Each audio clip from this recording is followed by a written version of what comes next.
In news that we are breaking to you, CBI refutes Manish Sisodia's claim, saying Sisodia claiming that Deputy Legal Advisor in the CBI committed suicide because he was pressurized to make a false case against him. CBI called the statement mischievous and misleading.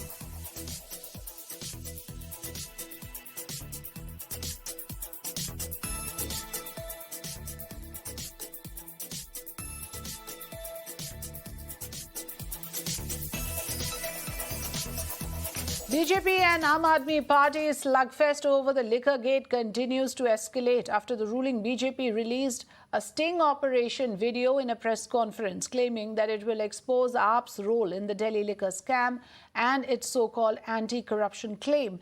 As an accused in the liquor case has now admitted that Delhi government took bribes as per this video that was released. Now, speaking on the occasion, BJP spokesperson Sambit Patra stated that it has now been proven that they are a hardcore corrupt party. After being stung by Delhi Deputy CM, Sisodia addressed the media as well and said that BJP likes to resort to cheap politics, and he categorically denied all charges.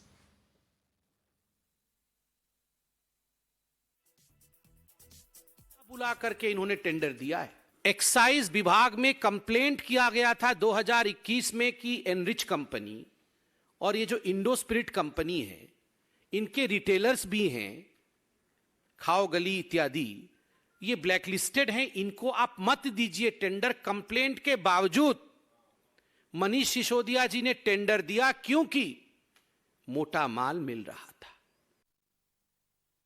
CBI से इन्होंने FIR कराई तो CBI ने भी ढूंढ ढांड के दूर से कहीं से स्ट्रेच करके दो कंपनियों के बीच की किसी वाइट डीलिंग को जबरदस्ती मेरे ऊपर थोपने की कोशिश की, वो भी सोर्सेज के हवाले से तो एफआईआर में लिखा। उसके बेस पे मेरे घर पे रेड डलवा दी, घर पे कुछ नहीं मिला। मेरे परिवार का लॉकर तलाश लिया बैंक का, उसमें कुछ नहीं मिला। अब जब सीबीआई से एक तरह से क्लीन चिट मिल गई कि जी इनके पास तो कुछ नहीं मिल रहा, तो अब बीजेपी कह रही है जी देखो सीबीआई नहीं ढूंढ पाई, अब हम स्टिंग करके देंगे। फिर वो कोई सड़क पे चौराहे पे खड़े होकर किसी को गाड़ी पे बिठा के कुछ कहते हैं, उसके कोई सवाल जवाब करते हैं, वो स्टिंग है, मजाक है तो।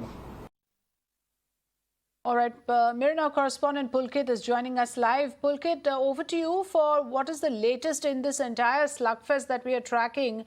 Clearly, after the expose, the AAP has come out as well with an explanation. What do they have to say?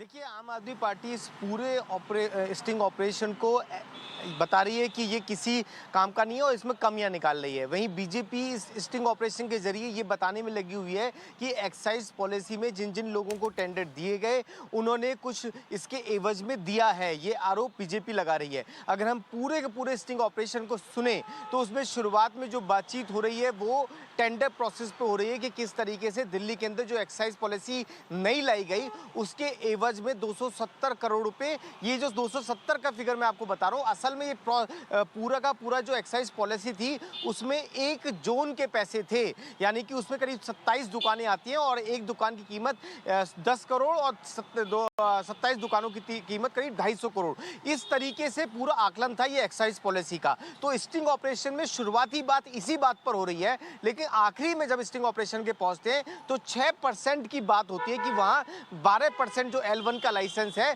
उसमें से 6% ब्लैक की बात हो रही है। लेकिन ये किसे दिया जाना था, सरकार का आदमी था, कौन था, ये उस स्टिंग ऑपरेशन में क्लियर नहीं है।